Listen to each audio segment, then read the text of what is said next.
Well, it is National Savings Day, and we're working for your wallet to bring you the best ways on building a better relationship with your money.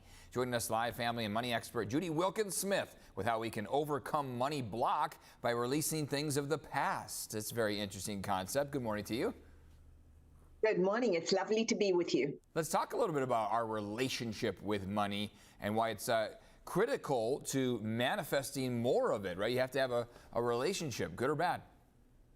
Absolutely. And that's the thing that I think most of us don't realize is that money is not a commodity. It is a relationship. And that relationship is generations in the making.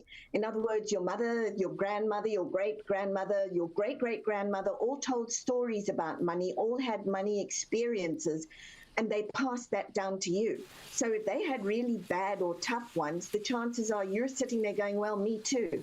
And that's where you become the change agent. When you say, no, not me too, and you begin to think differently and you begin to feel differently about money, that's when the magic happens and everything changes. Well, let's talk a little bit about this concept of, money as the good guy, not the villain, because we often look at money and finances and it causes stress and we get, worried about it and not making enough or what to spend it on. We got to make sure that we look at this as a good thing. We're making money, right? You're working hard for that money. It's a positive thing, but you've got to think of that when you're thinking of budgeting and making sure that it's working for you. Absolutely. So two things. Money is flow and money is adventure. And we know there are ups and downs with adventures, and with flow, you're exactly right. Think about it this way. If all you've ever been told is it's either love or money, it's either ethics or money, then money becomes an or, as you said, the villain. But when we say it's love and money, ethics and money, then money can find its place with you.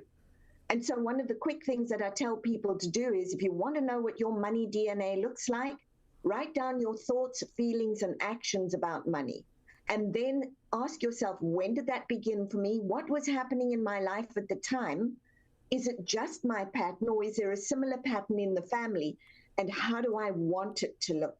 Because the minute you swap from the way it is to what's possible, you're starting your own adventure rather than a nightmare. And you've written about this. You've got some ways people can learn out more about your work. Absolutely. I have a book called Decoding Your Emotional Blueprint, and there's a whole piece in there about money. I actually have taught quite a lot about it, and I'm teaching down at Walt Disney World in November, and we're teaching money DNA. Where did it come from? How is it affecting you? And how can you get it to do what you want it to do by having a much better relationship with it? What is one tip today someone can start doing differently about their finances? Something that is just easy to understand and something that they can do right now. Absolutely. So here's what you want to do. You want to give yourself a money goal. It doesn't have to be one that snaps you and you say it's impossible, but money loves to go where you tell it to flow. So give yourself a money goal and then really commit to that. It doesn't matter how small it is. Now you're starting to teach yourself the positive discipline of money instead of the negative horror of money. Absolutely. Okay, great. Thanks, Judy. Really appreciate you joining us this morning. Very important conversation to have. Have a great rest of your day. Thank you. Thank you so much. Take care in San Diego. Thank you. We'll be right back.